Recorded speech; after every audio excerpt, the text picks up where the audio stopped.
Good morning. Thanks for checking out the video again. This is the third day of the video blog, or the vlog, as the kids say. I've committed to doing these blogs to talk about anxiety, to talk about panic, and to talk about what we can do about them. My name is Kevin Ashworth. I'm a licensed professional counselor in Portland, Oregon. I'm a co-director of Northwest Anxiety Institute. We specialize in cognitive behavioral therapy and exposure response prevention, or ERP, for OCD and all the other anxiety disorders.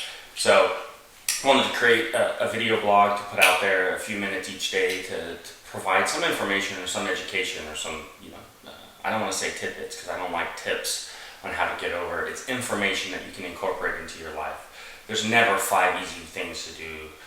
5 easy ways to control your sleep, 5 easy ways to manage your panic, 5 easy ways to get over OCD. Those don't exist. They're very nice headlines for articles, though. So yesterday I talked about panic disorder. Today I'm back. I told you I would talk about it again. I'm curious if anyone did anything yesterday to scare them. My mantra is do one thing every day to scare you.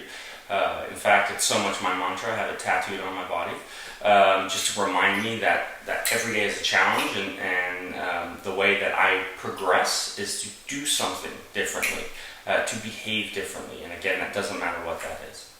So we ended yesterday talking about panic disorder and talking about the physiology connected to it, the fear of physiology.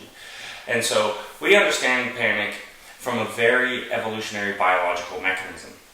Our body is turning on the sympathetic nervous system to put us in the fight or flight. So our body is anticipating or has a perceived threat.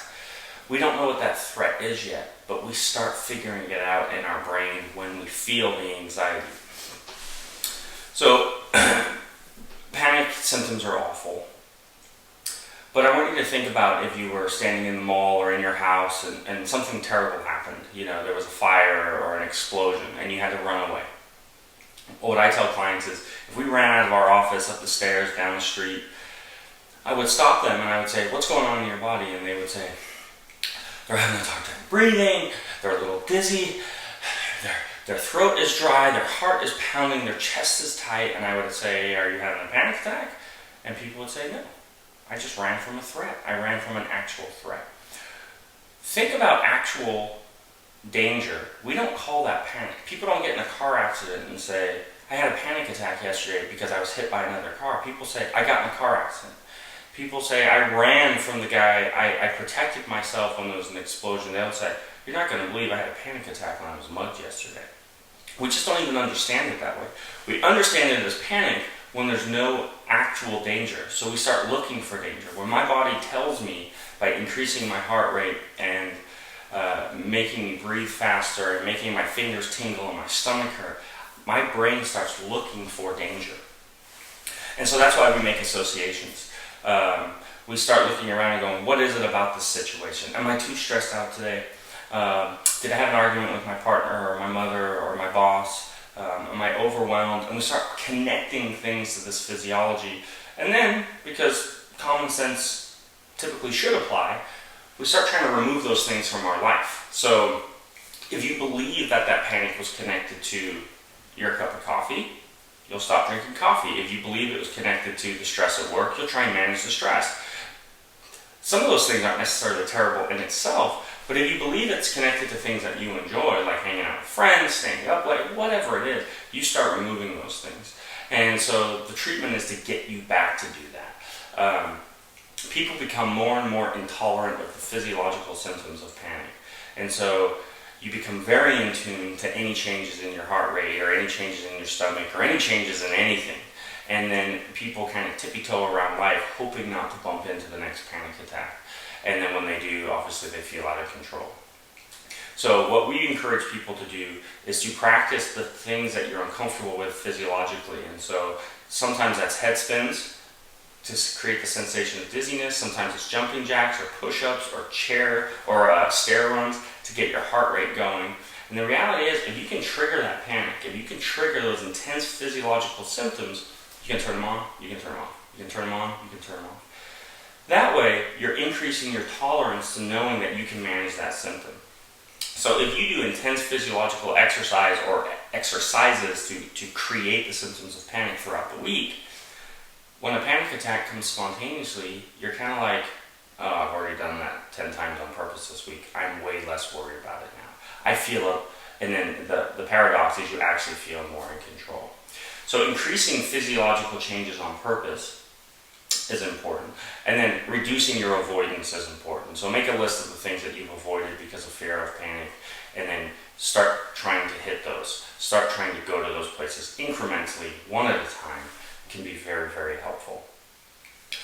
Getting over panic is like figuring anything else out. It's a commitment. You have to go and look for your panic. What I mean is, if you're working on your panic and you're just kind of going about life, and when you bump into your panic, you're trying to manage it, it's probably not going to be successful. You have to commit to finding time every day to get better. You have to commit to finding time every day to do something differently. Those things do not just come spontaneously. As much as I would like to believe that I can get in better shape by hoping someone will chase me one day so I'll run a little bit, I have to commit to going to the gym, or I have to commit to exercising. Both are something I'm not very good at, I will admit. So we all have something to work on. But ask yourself, are you putting time to doing something challenging every day? Because there's plenty of time that is spent worrying. So let's take that time and do something a little bit more productive with it. So sometimes what that means is, when you're scared to go to the mall, you drive to the mall, not because you have to go to the mall. I don't care if you go in the mall, or you just step outside. You certainly don't have to buy anything. If you're scared to drink a cup of coffee, but you don't want a cup of coffee, I would make a point to have a cup of coffee. Don't wait till you're invited out with friends to have a cup of coffee. If you're scared to drive, and you do it every time you have to go to the doctor's appointment, or you have to go somewhere, then you need to spend time driving on purpose to be anxious. If you're confused about what I'm asking, send me an email, kevin@northwestanxiety.com. Log in, write a question on YouTube, but please subscribe to this. Please share this on Facebook or however other social media means that you would do that. I'm going to do this every single day. I might shift away from panic a little bit now until I get some more questions. But thank you so much. Fight fear, find freedom, do something today that scares you, and I'll be back tomorrow. Thanks.